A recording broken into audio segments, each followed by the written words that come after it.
Good evening, barflies and lounge lizards, and welcome to the Atomic Snack Bar. And tonight we'll be discussing some underrated and/or obscure sci-fi films in no particular order. And number 5 on the list is Planet of the Vampires from 1965. Directed by Mario Bava, Planet of the Vampires is a dark and atmospheric sci-fi film.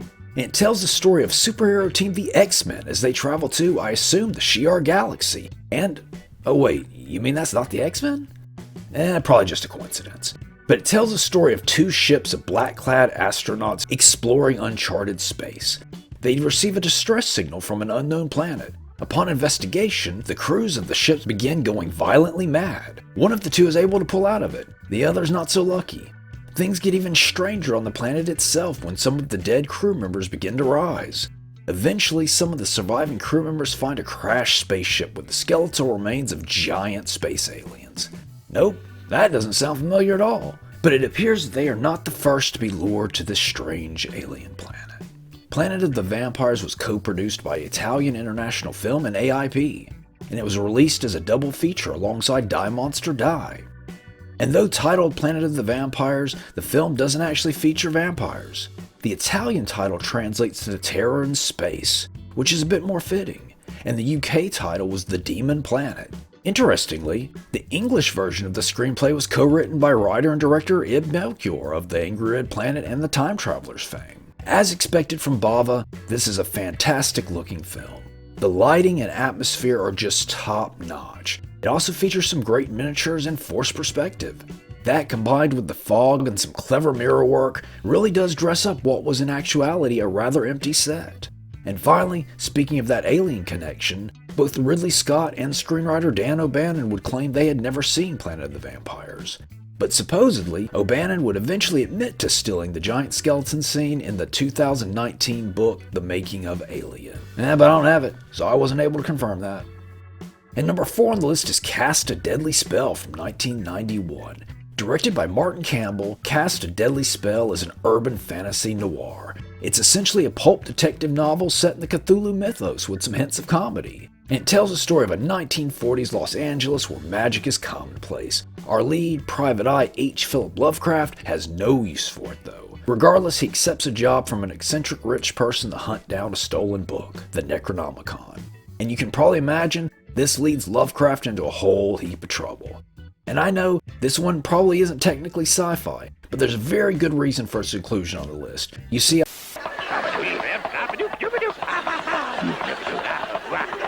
this one has an incredible cast. The film stars Fred Ward as Philip Lovecraft, and talk about a role that was just made for him. He made an excellent hard-boiled detective. Ward appeared in films such as Remo Williams, Tremors, and Time Rider.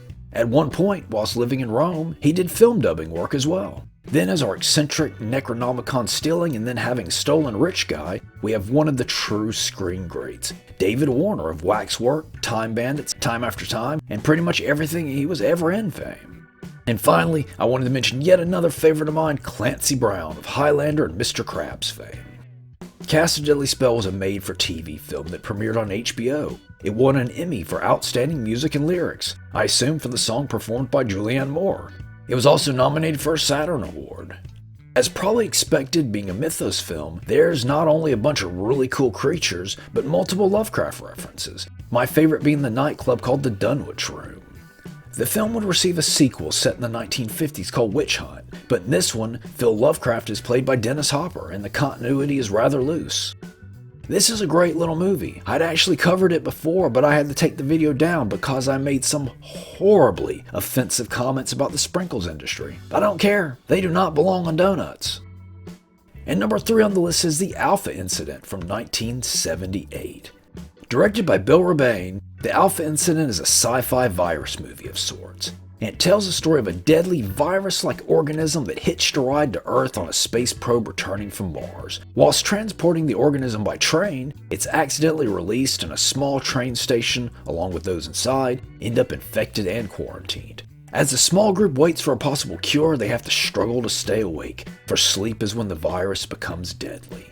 Director Bill Rebane has several notable sci-fi films on his resume, including The Giant Spider Invasion and Monster Go-Go, which he began and Herschel Gordon Lewis completed. The Alpha Incident stars Ralph Meeker as one of our quarantined. Meeker was a film and TV actor who is probably best known for his portrayal of Mike Hammer in the 1955 film noir Kiss Me Deadly. He also appeared in The Night Stalker and Without Warning. The Alf Incident also features John Goff, John Alderman, and George Buck Flower, co-writer and producer of the greatest bikini movie ever made, The Bikini Car Wash Company. And that's not only a fact, but also science. And that's all I could really find out about the Alf Incident.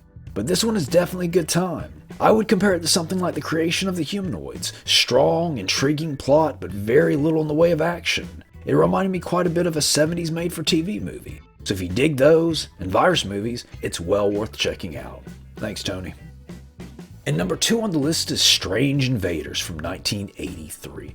Directed and co-written by Michael Laughlin, Strange Invaders is a tribute to 1950s sci-fi. It tells the story of a somewhat unpleasant entomologist whose ex-wife disappears whilst on a trip to her hometown.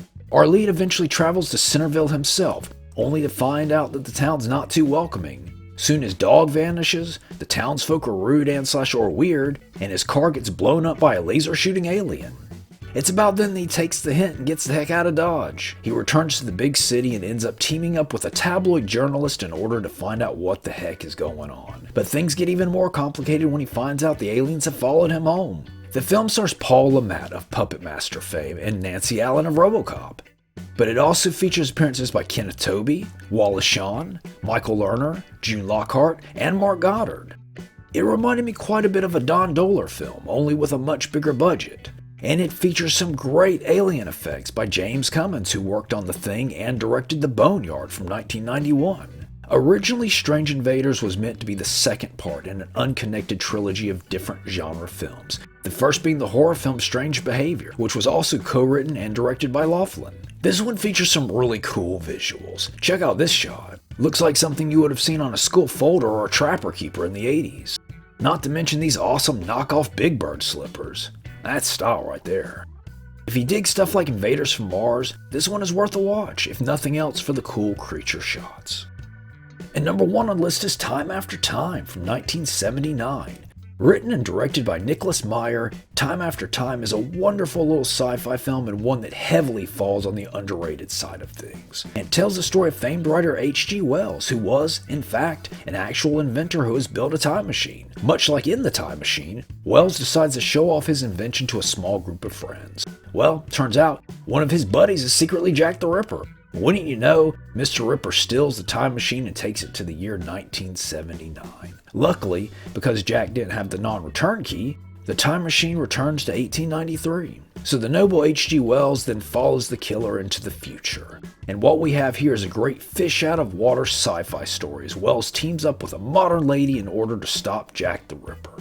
Director Nicholas Meyer has quite the sci-fi resume as well, having directed both The Wrath of Khan and Star Trek VI, which I say once again is easily my favorite Star Trek film. Time After Time stars Malcolm McDowell as H.G. Wells. In preparing for the role, he obtained a recording of H.G. Wells speaking with the intention of portraying him as closely as possible. He said that Wells spoke with a high-pitched Southeast London accent that would have sounded silly had he tried to mimic it. Then we have, once again, David Warner as John Leslie Stevenson in what is easily the best portrayal of Jack the Ripper ever put on film. And that's also science. According to Warner, the studio wanted Mick Jagger for the role, but Nicholas Meyer and producer Herb Jaffe fought for Warner and eventually won. I have nothing against Mick Jagger, but come on, it's David Warner. He was better than, well, everyone. And finally, as our future lady, we have Mary Steenburgen as Clara Clayton before she ditched H.G. Wells to move to the Old West to marry Doc Brown. And I know the timeline doesn't really line up with that joke, but I couldn't not make it. They would have taken away my YouTube license again. A really interesting tidbit about Time After Time is that it was based on an unpublished novel by Meyer's friend Carl Alexander. Alexander gave Meyer a bit of it to read for some notes, and Meyer liked it so much he optioned the story. He would then work on the screenplay as Alexander finished up the novel, with the two sharing ideas. And that's all the time we have for this weekend. So Doc, what do you think of the episode? I wish I knew what the hell this was. Remember? I told you it's a show where a sleazy tiki weirdo talks about sci-fi. Frankly, I wasn't prepared for what I saw. No one ever is. Please like, comment, subscribe, watch the skies, hype, say atomic, keep it wacky, you know the drill. In 1976 hill climb tests, a Ford Pinto Pony beat a Toyota Corolla and a Datsun B210. That same kind of excellent performance is built into the 77 Ford Pinto. with this new optional glass hatchback, exciting new front-end styling, and this new flip-up removable roof option. America's best-selling small car last year is an even better idea for 77. When America needs a better idea, Ford puts it on wheels.